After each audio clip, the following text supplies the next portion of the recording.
Assalamualaikum warahmatullahi wabarakatuh. Sahabat Bibi Cerita yang saya muliakan, kali ini saya akan menceritakan cerita kocak dari Abu Nawas yang berjudulkan Abu Nawas berkonsultasi ke burung saat ditawari menjadi menteri oleh Baginda Raja. Selamat menyaksikan. Cerita berawal dari Abu Nawas mendengar selentingan kabar bahwa Baginda Raja Harun al-Rasyid berencana untuk merombak kabinet. Secara informal Baginda Raja juga pernah mengatakan kepada Abu Nawas akan menempatkan dia di salah satu pos kementerian. Seperti telah diketahui bahwa Abu Nawas sangat tidak suka jabatan. Baginya jabatan adalah suatu musibah, apalagi menjabat menjadi seorang menteri. Semasa dia hidup, ayah Abu Nawas yakni Syekh Maulana adalah seorang qadhi atau hakim. Ketika ayahnya meninggal, raja ingin menunjuk Abu Nawas untuk menggantikan kedudukan ayahnya. Kala itu Abu Nawas tak berani menolak, sehingga ia berlagak gila dengan alasan untuk menolak perintah raja, yang akibatnya gagallah rencana Baginda Raja. Begitu sudah dianggap waras, maka raja mengangkat Abu Nawas untuk menjadi semacam staf khusus, jabatan tinggi tanpa pekerjaan yang ruwet. Mengapa Abu Nawas menolak jabatan? Ini karena pesan ayahnya ketika beliau sakit parah. Kala itu sang ayah memanggil Abu Nawas, "Wahai anakku, aku sudah hampir mati. Sekarang ciumlah telinga kanan dan telingaku yang sebelah kiri." Abu Nawas segera menuruti permintaan terakhir dari ayahnya. Ia mencium telinga kanan sang ayah, ternyata berbau harum, sedangkan yang sebelah kiri berbau sangat busuk. "Bagaimana anakku, sudahkah kau menciumnya?" "Benar ayah." "Ceritakanlah dengan sejujurnya baunya kedua telingaku ini." "Wahai ayah, sungguh mengherankan. Telinga ayah yang sebelah kanan berbau sangat harum sekali, tapi yang sebelah kiri kok baunya amat busuk," ujar Abu Nawas. "Wahai anakku Abu Nawas, tahukah apa sebabnya ini bisa terjadi begini?" "Wahai ayahku, cobalah ceritakan kepada anakmu ini," berkata Syekh Maulana ayah Abu Nawas. "Pada suatu hari datang dua orang yang mengadukan masalahnya kepadaku. Yang seorang aku dengarkan keluhannya, tapi yang seorang lagi karena aku tak suka maka tak ku dengar pengaduannya. Inilah risiko menjadi qadhi atau hakim. Jika kelak kau menjadi qadhi, maka kau akan mengalami hal yang sama. Namun jika kau tidak suka menjadi qadhi, maka buatlah alasan yang masuk akal agar kau tidak dipilih sebagai qadhi oleh Raja Harun al-Rasyid." Begitulah alasan Abu Nawas berpura-pura menjadi gila dalam menolak permintaan raja untuk menjadi qadhi.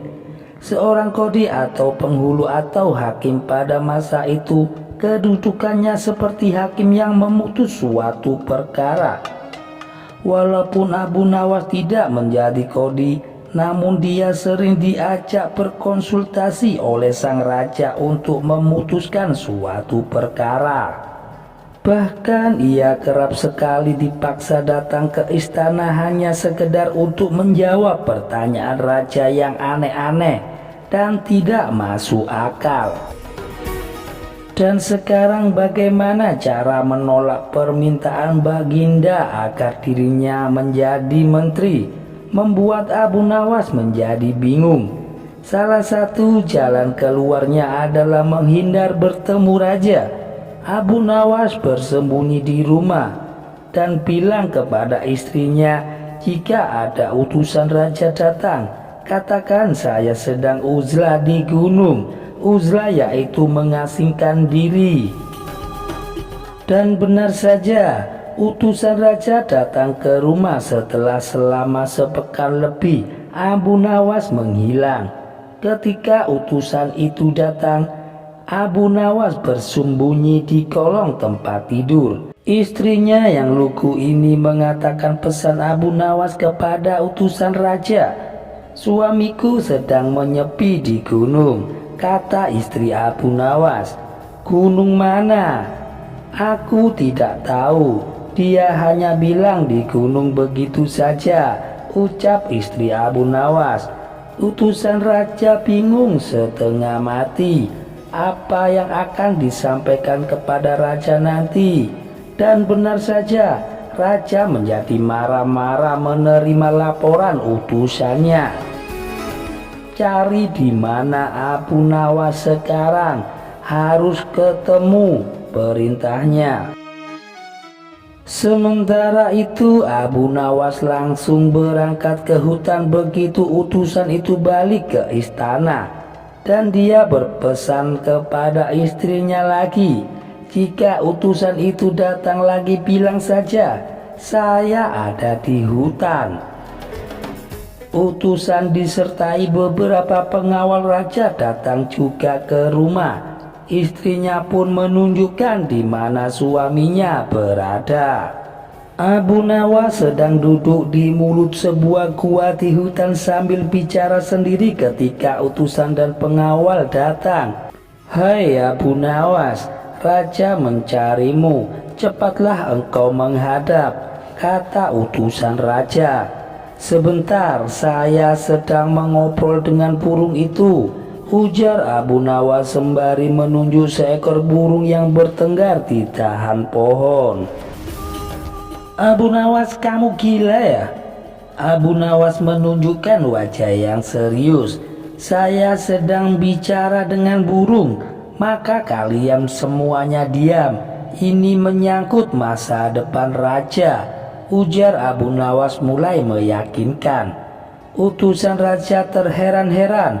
Mau tak mau mereka pun harus sabar menanti sembari menyaksikan tingkah Abu Nawas yang aneh itu.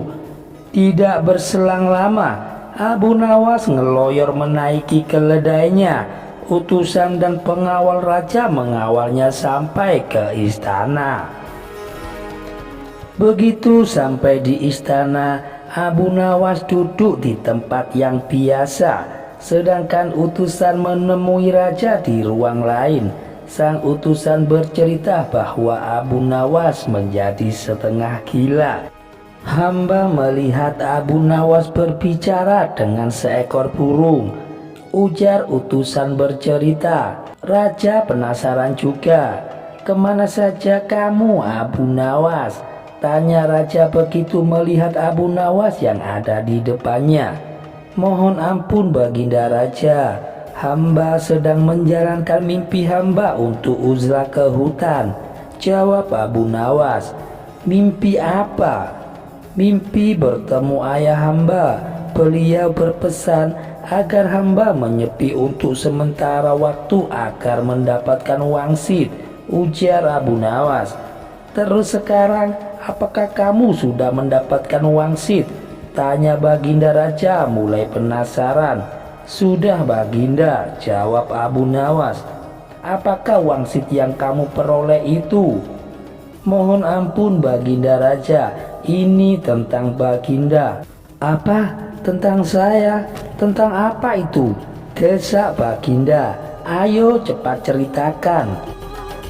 Berdasarkan dari cerita burung, jika baginda hendak melakukan perubahan para menteri, hendaknya memilih figur-figur yang benar-benar lebih baik dari menteri yang ada saat ini, ucap Abu Nawas. Iya, itu sudah pasti, saya sudah tahu, ucap baginda. Memangnya kamu bisa berbicara dengan burung Abu Nawas? Tanya baginda memastikan. Begitulah Baginda, jawab Abu Nawas. Mantap. Berdasarkan dari cerita burung, Baginda hendaknya jangan mengangkat menteri yang ciri-cirinya seperti saya, lanjut Abu Nawas. Burung kok dipercaya Abu Nawas, ujar Baginda tertawa.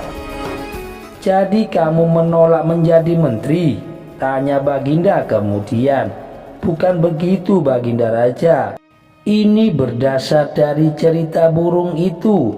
Jika Baginda ingin negeri ini sentosa, damai dan sejahtera, ujar Abu Nawas. Burung itu adalah burung goib Baginda, burung yang dikirim dari langit, lanjut Abu Nawas serius. Baginda Raja tampaknya sudah mulai mempercayai juga omongan dari Abu Nawas. Apalagi begitu melihat wajah dari Abu Nawas yang serius. Lagi pula untuk apa Abu Nawas menyepiti hutan jika itu tidak masalah serius? Lalu jika kamu tetap saya tunjuk jadi menteri, apa yang kemudian akan terjadi? Ujar Baginda setelah lama terdiam. Petaka Baginda Raja, jawab Abu Nawas spontan. Baginda Raja geleng-geleng kepala. Baiklah kalau begitu, tapi ada syaratnya. Bantu saya memilih figur-figur yang cocok untuk menteri mendatang, ujar Baginda Raja kemudian. Abu Nawas pun segera mengiyakan. Ia mohon diri dan pulang dengan langkah yang ringan. Ia menjadi girang setengah mati bisa lolos dari jabatan yang syarat masalah itu. Demikian cerita dari Abu Nawas ini bisa saya sajikan. Jangan lupa untuk dukung channel kami agar berkembang ke depannya dengan cara menekan tombol like dan subscribe. Wassalamualaikum warahmatullahi wabarakatuh.